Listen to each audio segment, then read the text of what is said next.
Hi everybody, Greg here. I just wanted to make a quick video on in-ear monitors and why they're actually probably more attainable than you might think they are, as long as you go about them correctly. Quick backstory, I'm in a band called Visiting Wine and we play in the Boston area. We use in-ear monitors and we have for a year or two now, and they've helped us out a ton. We love using them. We do a lot of close harmonies, and so the ability to hear ourselves really makes things a lot easier. Now, I've gotten the question enough times that I do just want to break down how to approach them and how they're actually, again, more attainable than you might think. So let's jump right into it. Here we go. In-ear monitors, should ya? And how the heck do you make that happen?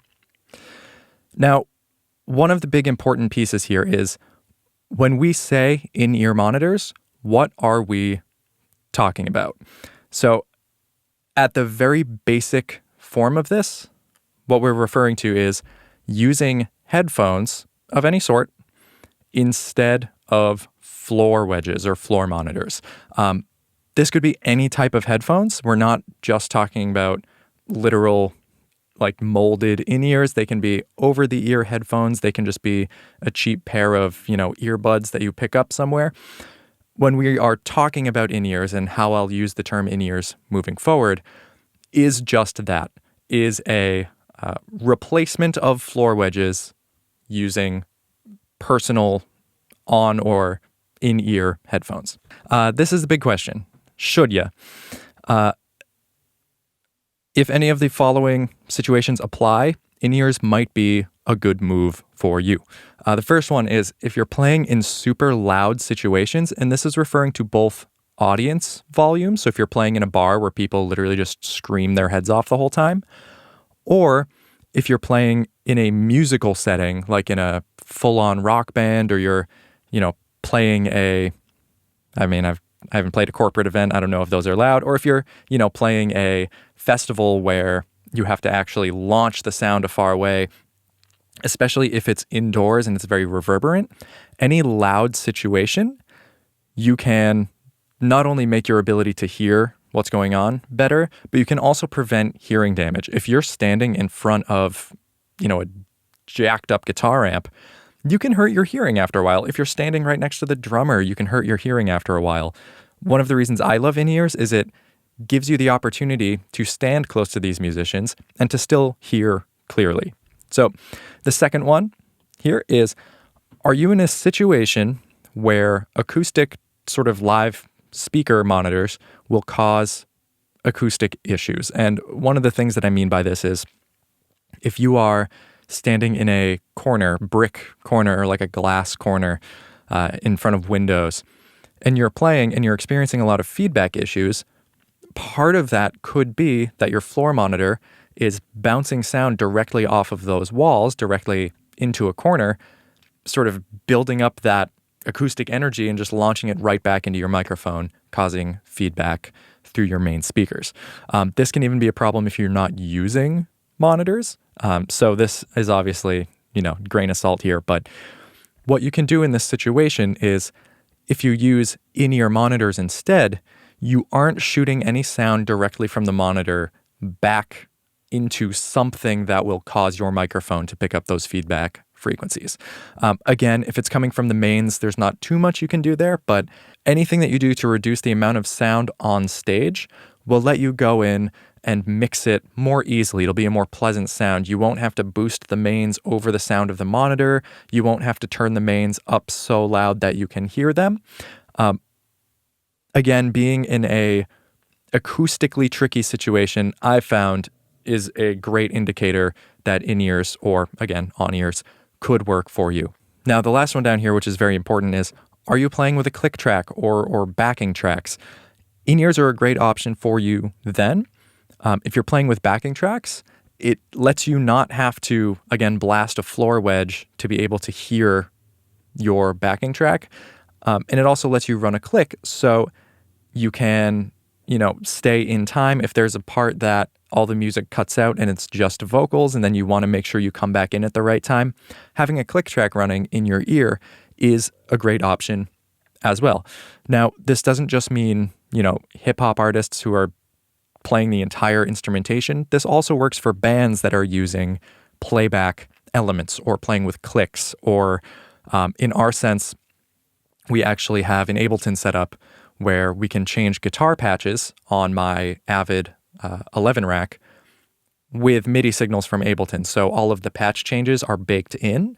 And as long as we're staying with the click, I never have to worry about pedals or anything like that. So that is a thing that is much easier with a click, and therefore is much easier using in-ear monitors rather.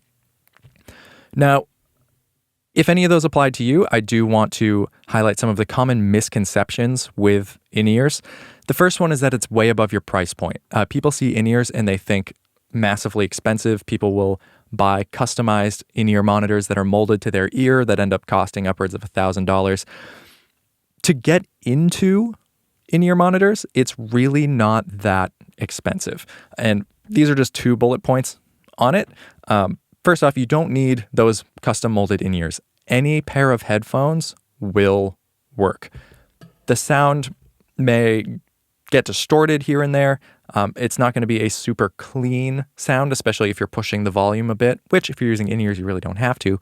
But you're not going to get as clear of a sound using cheaper headphones, but there's no reason that you can't.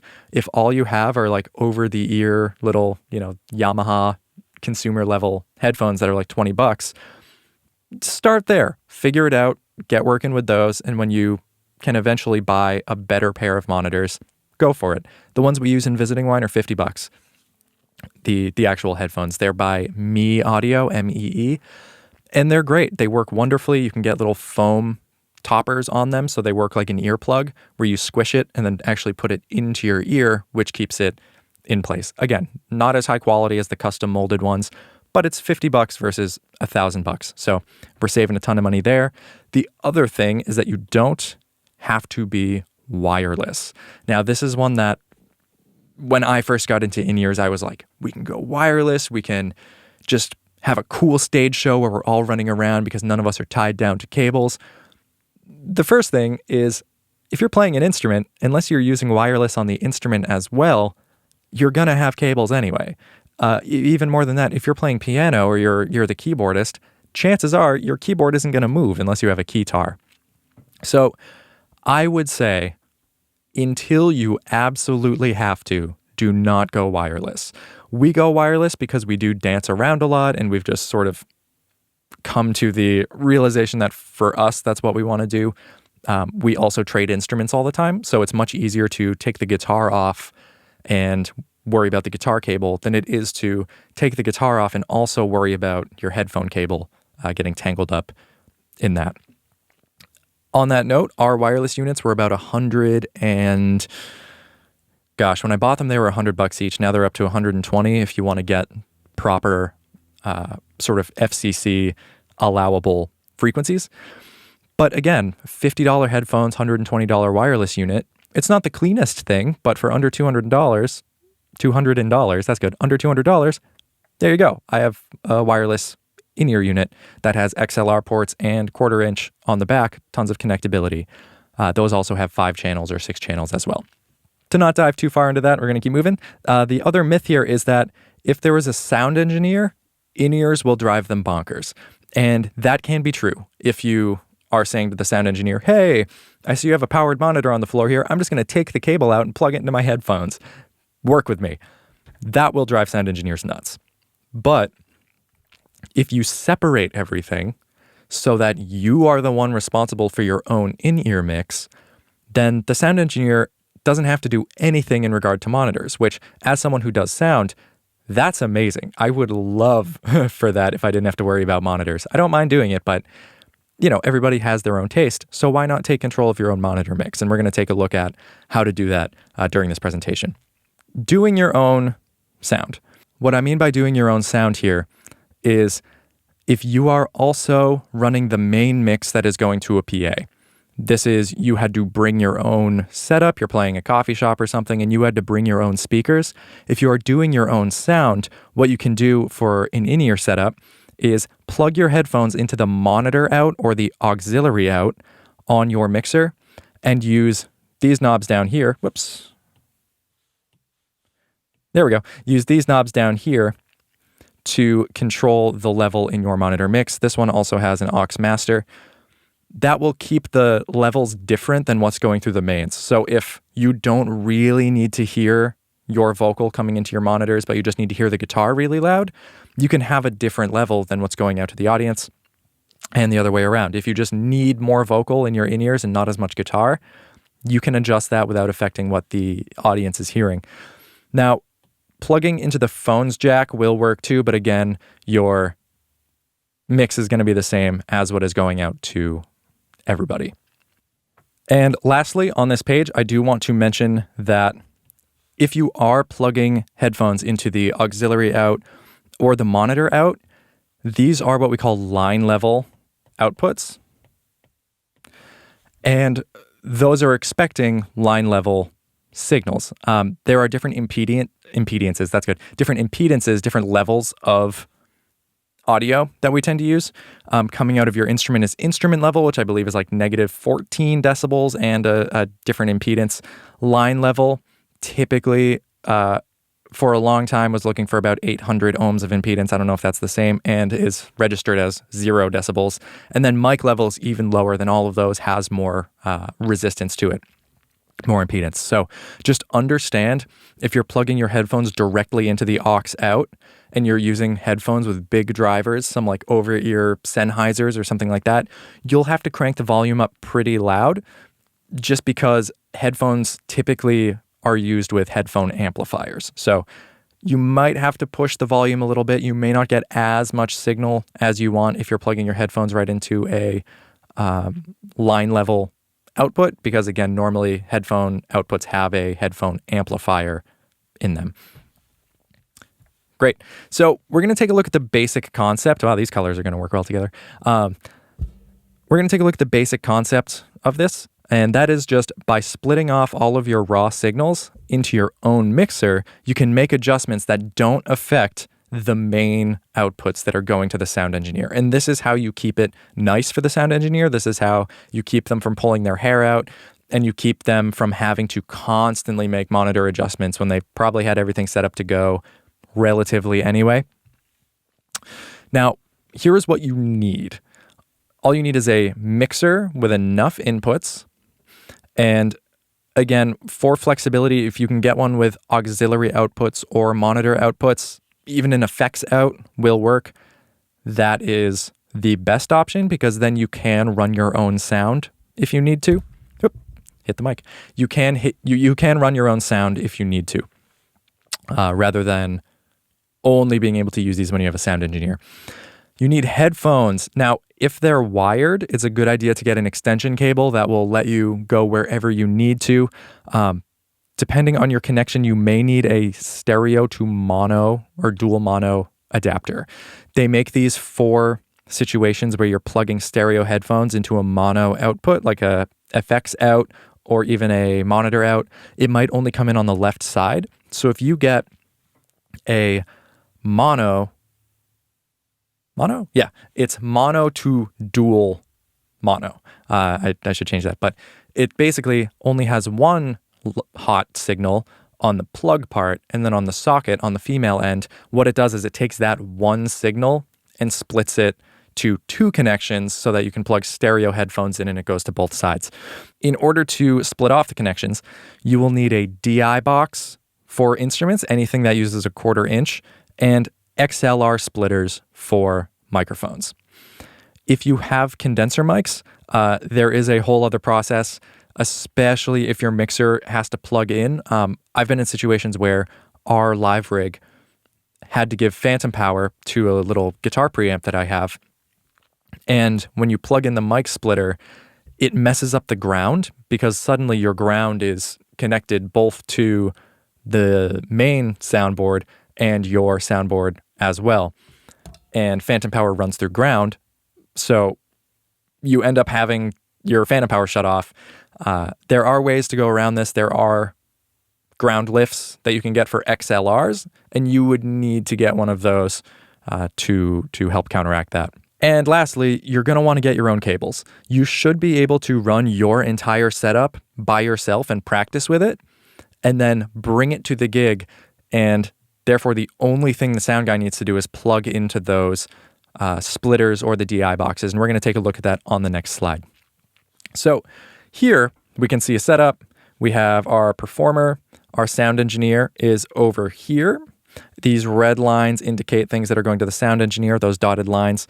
And we're going to break down how everything is connected on the musician's end of things. So starting with this microphone, we have an XLR splitter somewhere in the chain. It can be closer to your mixer. It can be right off the microphone. It can literally be right off the microphone, not at the bottom of the stand. Save yourself a cable. And one of those is going to run into your mixer. The other one is going to run to the sound engineer. That way, again, you both get balanced outputs from the microphone that are totally independent of one another's adjustments and signals.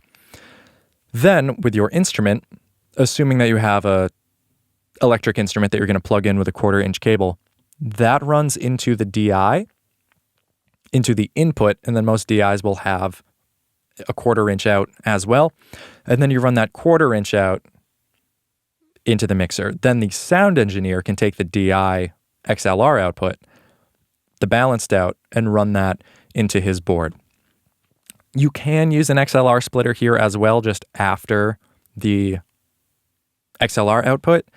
But, if you're worried about the signal and especially like phantom power things, stuff like that, even though this wouldn't really be a situation where you use it, if you want to be super simple, you can just get 2 instrument cables. Most people have those lying around.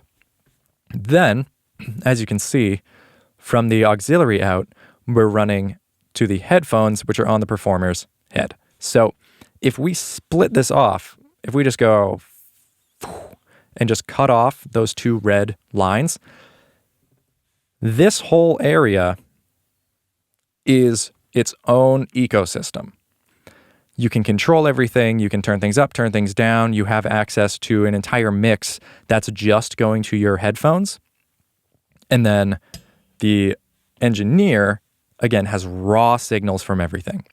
If you were running your own sound, all you would do was go from the main outputs to, whatever speakers, sure, you have. And again, that's the only main difference. Sweet, let's move on. Boop. Now, if you're going to start spending money on these things, here is where I would suggest doing it. The first thing is I would honestly suggest getting a digital mixer. We used for a long time a Behringer X18. I know people who use a Behringer X12. If they make any lower versions of that, use them too. Mackie came out with like a single performer, like 2 input, little iPhone controlled digital mixer. Just any of those things will give you the option to EQ things a little more precisely. Generally, they'll give you compressors and limiters, and that is a huge advantage. The idea is you kind of crank down on the compressor so that no matter what, the signal going into your ears is the same level. I know that seems extreme, but what ends up happening is if you're whispering, it's pretty loud in your ears. And then if you're screaming something out, chances are you're going to pick up a lot of just the natural sound of your voice anyway, with it resonating in your head. So you don't need as much monitor signal. This is great because when you do scream some huge belty line out, you don't hurt your ears and you don't kind of wince at the sound of your own voice. That way you're more likely to put in the energy into those lines. It also helps with guitars. So when you're finger picking, keep the volume up. And then when you put a compressor on it, when you're really driving into the strumming, it'll pull things down. Again, we're helping to save our ears from damage and fatigue. That's the whole point. Only put them as loud as you absolutely need to. Now, the second thing is more auxiliary channels. And this is pretty easy to come by with analog mixers, but it lets you give everybody their own mix. We typically play with 5 people and we run 5 separate in-ear mixes. Even when I used the X18, we could run up to 6. And now I use the X32 rack unit, which can run plenty. I mean, if you're going mono especially, it can run a ton of them. So this gives you the advantage again. If the drummer doesn't really need like the acoustic guitar in there, or if the drummer doesn't really need the background vocalist, but they really want to hear a strong acoustic guitar and like a strong bass so that they can lock in, you can do that. And you don't have to give the lead singer a super strong bass as well. You can give the lead singer a strong acoustic guitar and enough drums, maybe a stronger kick drum, so that they have a lot of the high-end information and the tonal information and just enough drums to supplement what they're already hearing through the side of their head anyway. Great. Auxiliary mixes can do a lot of good. I was going to mention this earlier, but I remembered I put it later in the slideshow. A belt clip like the Behringer PM1, and I'll put a picture of it on screen. This is maybe the first thing I would buy if you have XLR outputs on your mixer. If you have a 1/4 inch, don't necessarily worry about it. But what this lets you do is use the XLR outputs, which is what we have on the X32, run a long balanced cable behind the drum set, for instance, and then the drummer will have this little unit and they can just plug the XLR cable into it, which locks in, and it has an 1/8 inch jack for the headphones. Now, this is great because you can crank the volume coming out of the mixer, and this little belt clip has a volume dial on it. It's passive, or at least the one we have is passive. So it's not going to be able to make it louder, but you can turn it down. So if you crank the volume at the board, then you can just use the belt clip to turn it down if you need to. And the bigger advantage of this is you can leave the belt clip attached to you, and then if you need to stand up during intermission, you just unclip it, or it lets you, put your in-ears under your shirt, have them come out, line everything up, and then when you go on stage, you just click into the XLR port. So highly recommend those. Especially useful if you are not going wireless. They tend to be pretty rugged, and you don't end up ripping the connector off your headphones if you end up stepping on the cable. Great. So lastly, I do want to give just a little bit of advice that we did when we got monitors and we're just working them out and things like that. The first one is practice with your monitors. You want to be as familiar with the sound that you're going to hear. If possible, bring your own microphone. I would highly recommend the SM58. Every engineer is going to be at least used to working with those. We upgraded from Blue Encores, which tended to be pretty feedback heavy. I liked the tone of them, but they had a lot of feedback, just the way that they were voiced. So I would recommend an SM58. If you want to get a Beta 58, go for it. Any mic that is sort of the industry standard, most engineers will see and be like, oh, okay, I kind of know what that's going to sound like. So practice with the equipment that you are going to be using live so that it just feels natural when you get there. Nothing is worse than, messing up your in-ear balance by accident and then getting on stage and playing and being like, I can't hear what's going on and I can't fix it, and the sound guy isn't controlling it, so I can't just ask him to do something. You want to make sure that you're comfortable with it. And then the last thing is don't go wireless until you absolutely need to. And if you are going wireless, again, we used like $120 wireless units. Get a starter wireless that's realistic for your needs. You don't need a wireless that's going to be crystal clear transmitting across, a 50-foot, 100-foot stage if you're standing right next to the unit. Just, again, make sure that it's using legal frequencies. Honestly, I have personally found that in busier areas, stick to sort of your typical high frequencies, your like 500s, anything in the 600s that's still legal, which isn't much, down even in like the 100s and 200 hertz. Some of those units still work and are still available. I found that with the higher frequencies, you can have smaller units. I'm talking like the 2.4 gigahertz ones, things like that, 900 megahertz, sorry. Yeah, 900 megahertz, 2.4 gigahertz. Those I found tend to have more issues when people walk in front of them because the signal is higher energy. It can, the actual frequency, like the size of the wavelength, is shorter, so you can end up using a smaller unit to pick it up. They can shoot smaller like amplitudes to get the information across. But I found that if you don't have line of sight, they're almost impossible to work with. So shoot for like 500 megahertz if you can. But understand, like, a lot of these, even the cheap ones, they're a bit noisy. You're not going to have a crystal clear mix. Sometimes they'll have weird limiters on them, but they all have a range of at least 100 feet, of 50 feet at the very, very lowest. So, like, if you're playing bars and stuff, even if you're on stage, you don't need to start off with a unit that can send a signal a mile away. So, again, that is just some advice to get you started. If you have any questions about in-ears, definitely send me an email, leave a comment on this video, and I will try to answer them. Again, in-ears are a great way to sort of feel more comfortable on stage, get yourself into better acoustic situations, and once you get started, they are kind of addicting. So again, let me know if you have any questions. Thank you for taking the time to watch this, and I hope you learned something. See you next time.